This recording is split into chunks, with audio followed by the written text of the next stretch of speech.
Come on, Chiefs fans! Breaking news! There's a lot to unpack as the kingdom prepares for this matchup. The week is off to a hectic start. We have some important updates, and I'll tell you everything that's been going on. But before we continue, please hit the like button if you've been a Chiefs fan for over 20 years. It's great to see fans of all ages. There are people here who were at the first game. If possible, comment something like, "Come on, Chiefs, we're almost at the finish line." Now, let's talk about the two key players Andy Reid discussed in his latest update, Jaylen Watson and Mecole Hardman. First, the good news, Jaylen Watson's return couldn't have come at a better time. After being sidelined since Week 7 with an ankle injury, Watson was activated from injured reserve just in time for the playoffs.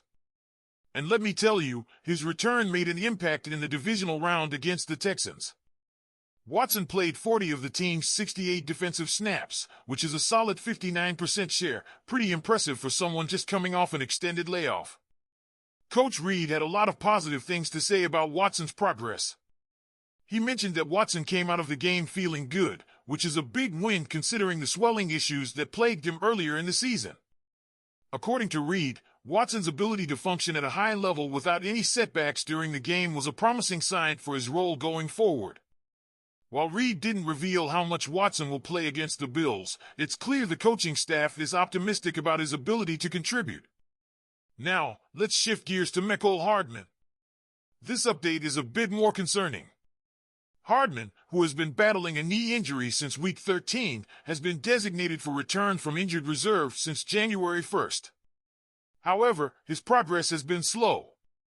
While he's been a limited participant in practice, Hardman hasn't been able to take the next step toward game readiness. Reid sounded cautious about Hardman's chances of playing anytime soon. With Hardman's 21-day practice window closing on Wednesday, the clock is ticking. If the Chiefs don't activate him by then, he'll be ineligible for the rest of the postseason. Reid acknowledged Hardman's hard work to get back on the field, but made it clear that no decision has been made yet. It's a tough situation, especially when every weapon matters in a high-stakes matchup against the Bills. Let's not forget how valuable Hardman has been to this team in the past.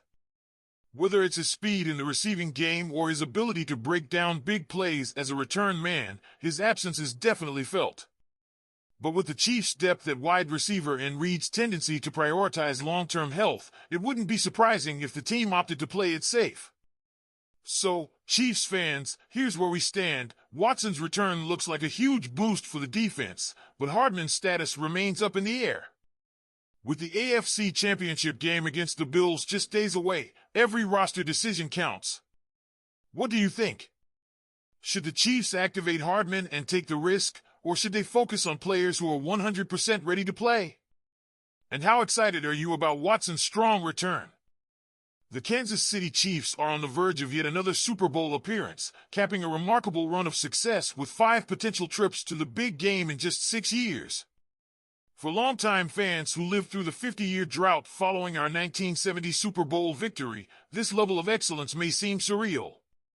And while Patrick Mahomes deserves all the credit as the league's most electrifying quarterback, Travis Kelce's influence cannot be overstated.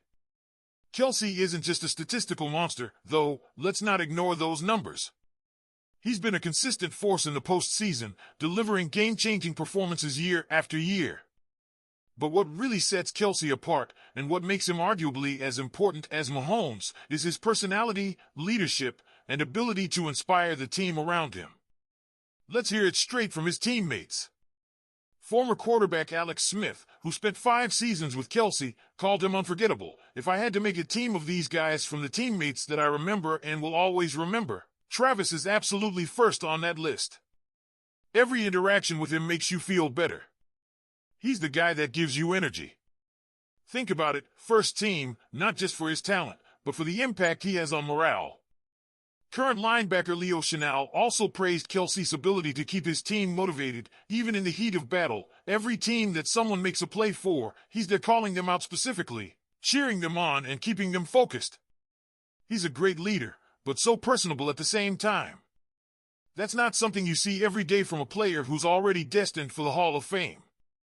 And let's not forget stories like the one shared by former running back Charkandrick West, who credits Kelce with helping him maintain his confidence in tough times.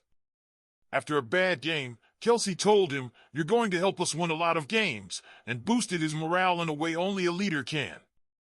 West admitted, "I don't know what would have happened without Travis. It's those intangibles, his infectious energy, his unwavering support for his teammates, and his ability to unite the locker room that make Kelce so special. His stats and highlight plays may grab the headlines, but his attitude and leadership are the backbone of this team's success." So, Chiefs fans, here's the big question. Do you agree that Kelce's impact rivals that of Mahomes? And what's your favorite Travis Kelce moment on or off the field? Now, let's move on to a historic announcement that has the kingdom buzzing. The Kansas City Chiefs just made waves by sharing a milestone achieved by none other than our star cornerback, Trent McDuffie. This guy has been electric since joining the Chiefs as the 21st overall pick in the 2022 NFL Draft, and now he's officially etched his name in the franchise record books.